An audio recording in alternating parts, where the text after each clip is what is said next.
3.2 Logarithmic functions and their graphs. What you should learn: recognize and evaluate logarithmic functions with base A, graph log functions with base A, recognize and evaluate graph natural log functions, and use log functions in real life. So we're talking about log functions. And all log functions are inverses of exponential functions. That's it. Now we do like them because log functions help us write really big numbers in like a comprehensible way. That's like kind of the gist of them. So anyways, look at it. So log function, we have this y log base A of x if and only if x is equal to this. So all this is telling you is how to rewrite a log. Like how do you go from an exponential to a log? Like how do you rewrite it? So they're saying if they give you this, x equals a to y, it's a little weird, I know. The base here is the same base as the log. So I would write this as log base A. We're going to write the inverse, we're going to take it to the x. And that's going to equal our power there. So for example, 3 squared equals 9. And I want to write that as a log. I'll write log. Then you take the base, so base. And then you go to the answer. That's going to equal the power. So log base 3 of 9 equals 2. So it's because it's inverse, so we write it like that. So that's how you write logs. That's log function with base A. So now we're going to use the definition of logs to evaluate this function here. So like this first one here. We want to figure out what log of base 2 of 32. So that's the whole question. Log base 2 of 32. There's a couple ways to do it. For me, the easiest way is always the basic way of what a log means. Log is when you have like log base b to the a, all it is b to a power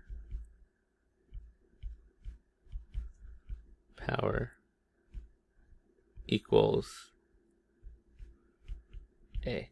Like that's what a log is. You're just going, hey, 2 to what power equals 32. Because remember, it's an exponential thing. Like it's all about the exponent. So what exponent makes this true? 2 to what power equals 32. And if you know it, like 2 to the 5th, that's your answer. So that's way 1.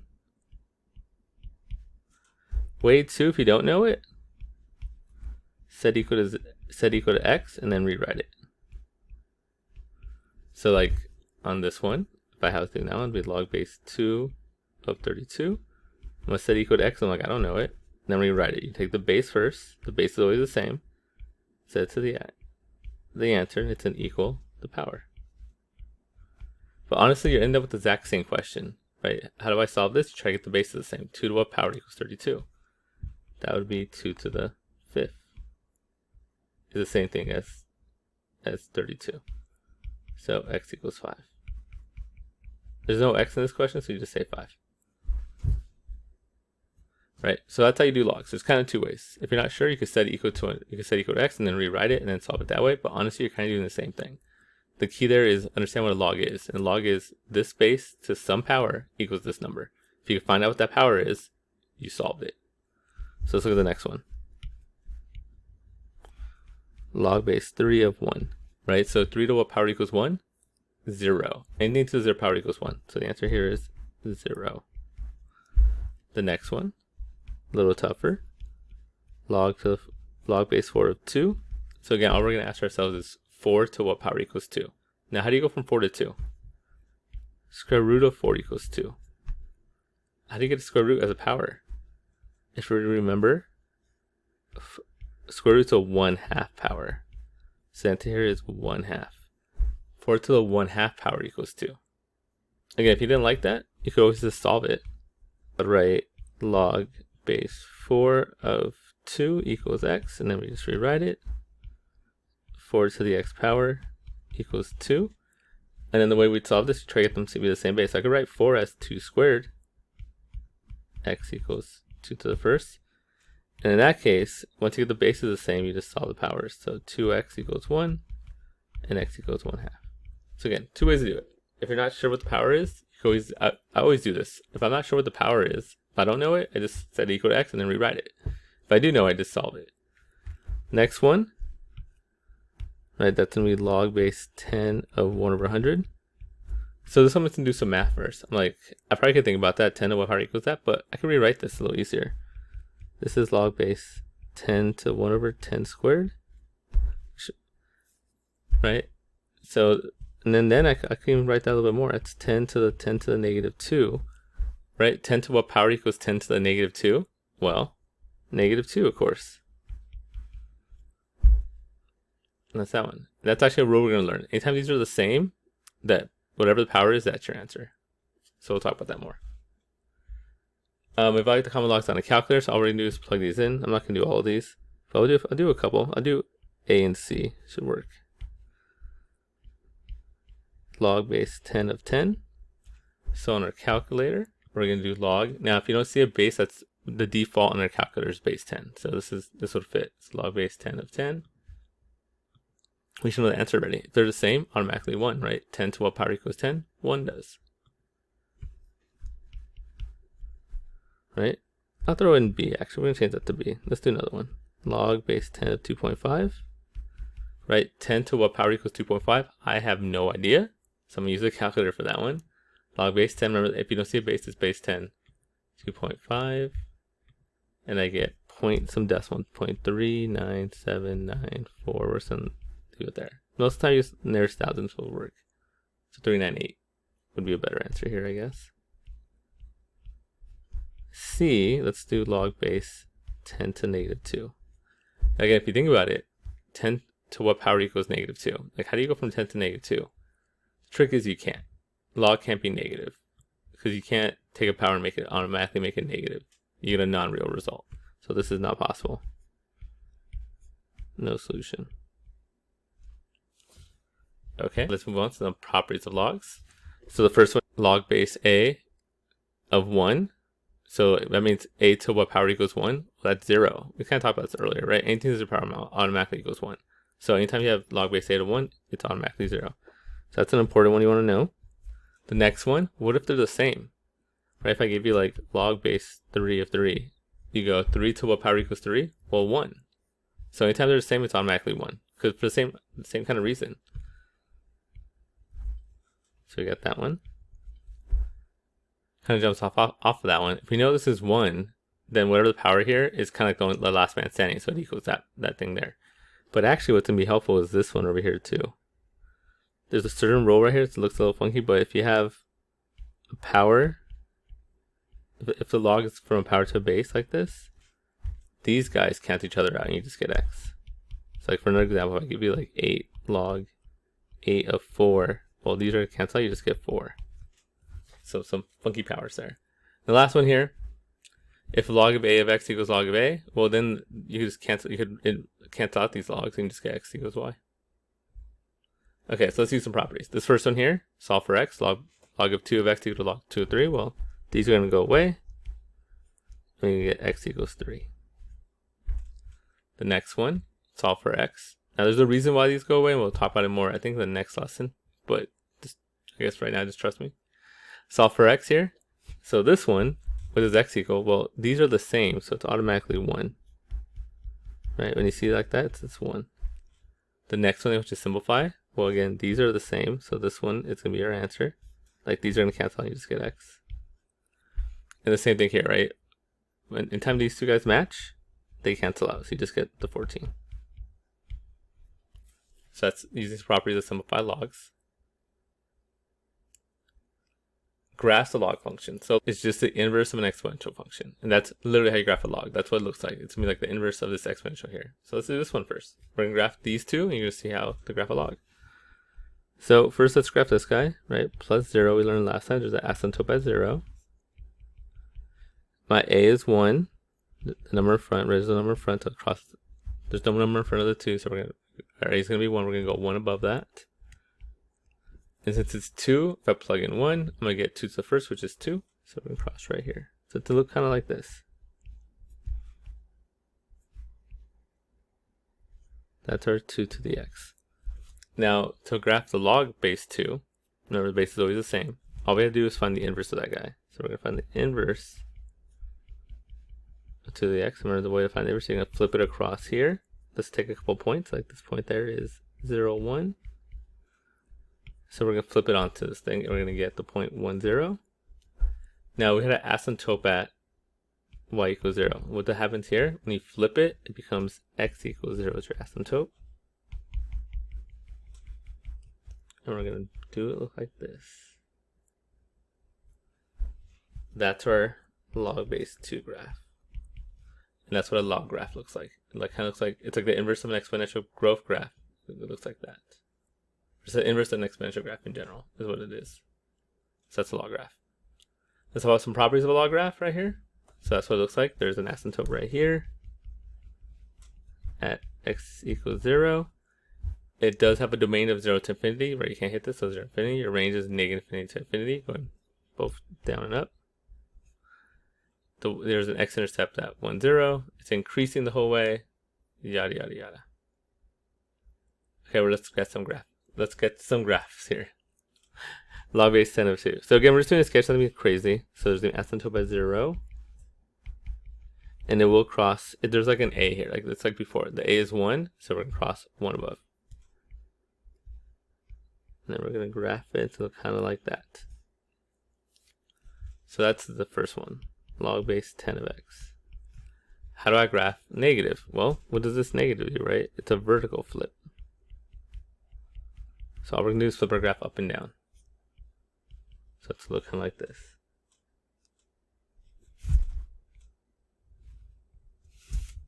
That is negative log 10 of x. There we go. So another graph real quick. Log base 8. So again, basic graph asymptote at 0. Actually, you might ask, what's the difference between the 8 and the 10? Well, in the sketch, nothing really much. In a graph though, like if you're trying to do a nice graph, look at the first point. If I plug in, how do I make this a 1? You plug in 10, right? Log base 10 is 1. So I have to plug in 10 here to get a value of 1. So really my graph should be like a lot thinner. Like we're doing a sketch, so it doesn't matter. I just want the general shape of it. But really, it should cross that 1, and it doesn't. At 10 is when it barely hits 1. So like it's very, very flat. That's what I should be doing. And the same thing here. Where does it hit 1 at? At 8. It should be over here at 8 is when I finally hit 1 technically, but I'm trying to make this like a nice graph. So I've crossed that 1, 0. I can't go past this guy. It looks like this. And it's going to go up very, very, very slowly. It still goes to infinity. It keeps on going, but it goes up very slowly. What does this guy do? Well, this is actually, right, moving, we're going to get this graph, we're going to move it left 3. And we're going to move it down 2, right? Inside opposite affects the x values, outside follow affects the y. So this affects the x, we're going to go left 3, that's going to go down 2. And when we go left 3, we move everything 3. So my vertical asymptote now is going to be at x equals negative 3. So we're moving the whole graph left 3. So there's my vertical asymptote. Normally I would cross that 1, 0. So over here, notice that's 1 apart from the asymptote. So it's going to be 1 apart from the asymptote. But we got to go down 2. So right here, if I'm using my new point, right, we went left 3, so I'm over here. But then we have to go down 2. So 1, 2. So my graph looks like this. Again, if I'm trying to make it a nice graph, I should hit this point there. So that's this one. We moved it left 3 and down 2. So that's log graphs. The natural log. So natural log, anytime they say natural, they're talking about the number e. So the natural log, this ln x here, right? This is the natural log. I know it's ln, not nl, just the way it is. What is it? It's honestly just another log. It's log, right? You can put any base on a log. Up here we have base 8. Over here we have base 10, right?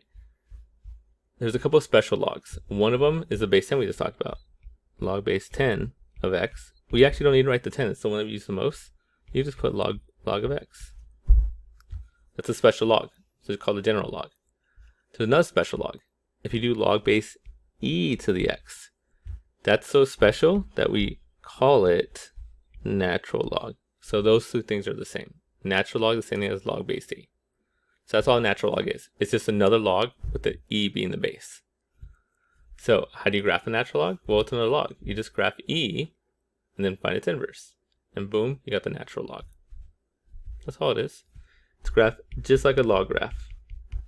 Right? Crosses here.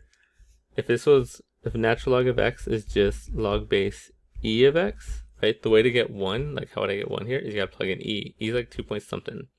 It's like around here is where it would hit. So my graph looks like this.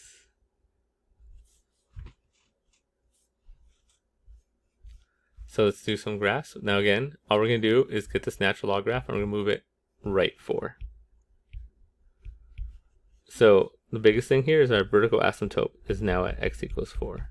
Originally, when it doesn't move, it's at x equals 0. So we'll move it 4 to the right. We'll cross 1 to the right. And we have a graph that looks like this.